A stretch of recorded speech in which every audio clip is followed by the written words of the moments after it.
안녕하세요. 민사전문 최미선 변호사입니다. 제가 이제 민사소송 대리를 하면서 가장 많이 받는 질문 1위가 바로 소장 낸 다음에 그 다음 절차가 어떻게 진행되나요? 이 질문을 가장 많이 받습니다. 그래서 이번 영상에서는 민사소송 절차에 대해서 간단히 알려드리도록 하겠습니다.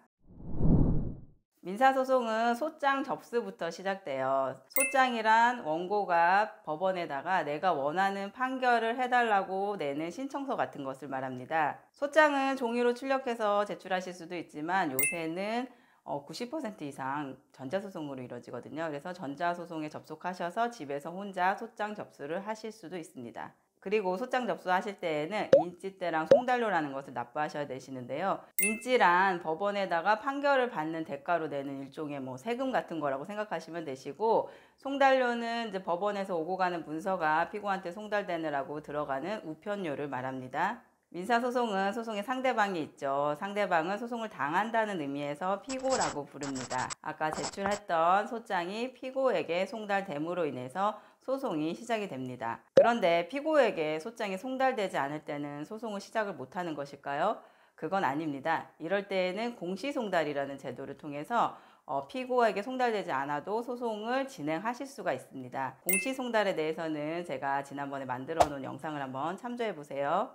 법원에서는 그 소장하고 원고가 제출한 증거를 이렇게 담아서 법원 봉투에 담아서 피고에게 이렇게 송달을 해주게 됩니다. 그 우편물에는 이제 간단하게 민사소송 절차 안내장도 들어가 있고 하니까 한번 읽어보시고요. 만약 피고가 원고의 소장을 받고 한 달 이내에 답변서를 제출하지 않는다면은 원고의 청구를 모두 인용하는 판결이 선고될 수 있기 때문에 피고로서는 답변서를 꼭 제출하시기 바랍니다. 이것도 제가 지난번에 답변서 영상을 만들어 놨어요.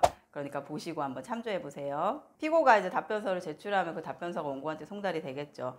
원고는 그 답변서를 받아보고 또 그거에 대해서 좀 반박을 하실 내용이 있으실 거 아니에요.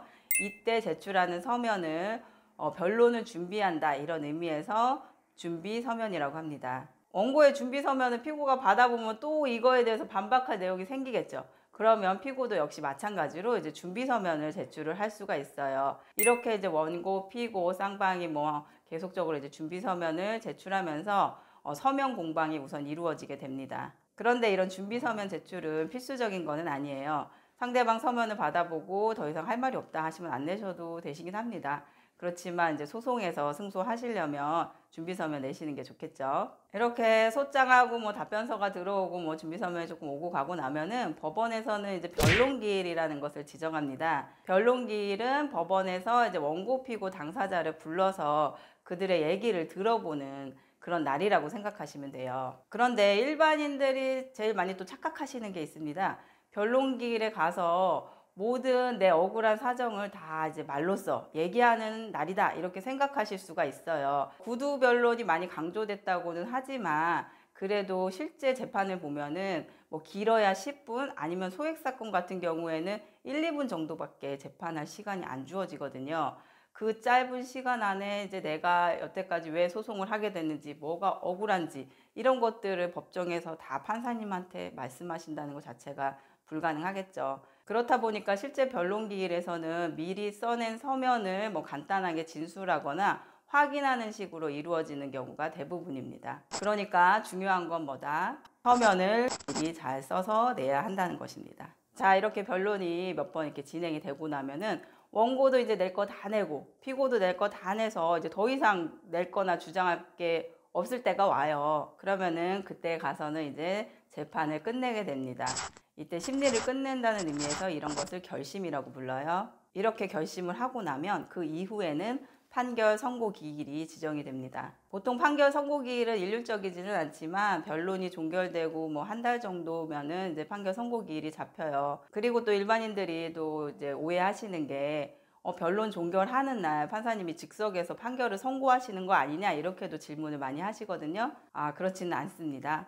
왜냐하면 이제 판사님도 이게 판결문을 쓰실 시간이 필요하시잖아요. 그러니까 보통 변론 종결하고 한 달이나 그 이후에 판결 선고기일이 잡히게 됩니다. 그리고 이제 민사사건은 판결 선고기일에는 꼭 출석하지 않으셔도 돼요. 왜냐면은 하루 이틀 후에 판결문을 보내주기 때문이에요. 또 질문 많이 하시는 게 이제 1심 판결은 얼마나 걸리나요? 이 질문도 참 많이 하시는데요.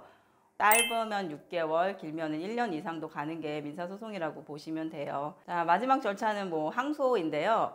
판결문을 받아보고 그 판결 결과가 참 마음에 들면 좋겠지만 그렇지 않은 경우들도 있으시겠죠. 이럴 때에는 판결문을 송달받은 날로부터 2주 이내에 항소를 하실 수가 있습니다. 1심 재판을 판사 1명인 단독 판사한테 받으셨다면은 항소심은 지방법원 항소부가 되는 것이고요.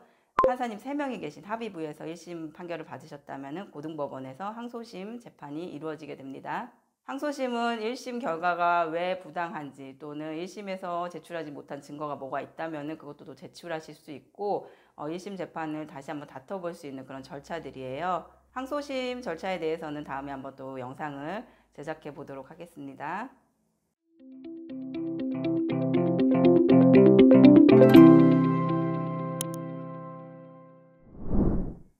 자, 여기서 민사소송은 좀 흔한 예외가 있어요. 꼭 판결로만 결론이 나는 것은 아닙니다. 일선에서는 뭐 조정을 잘하는 판사님이 뭐 유능한 판사다 이런 소리도 있는데요. 그만큼 민사소송에서는 조정이 굉장히 빈번하게 이루어져요. 판사님은 이제 사건을 보시고 변론기일 전이라도 아니면 중간에 어느 때라도 조정으로 이 사건을 회부할 수가 있어요.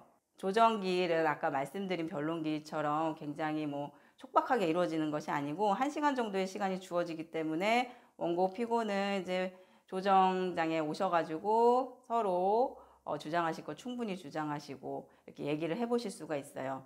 또는 이제 재판 중간이나 뭐 재판 마칠 때 판사님께서 이제 또 사건을 보시고 판사님 나름대로 원고 피고에게 이렇게 화해해라 하고 화해 권고를 하는 경우들도 있어요.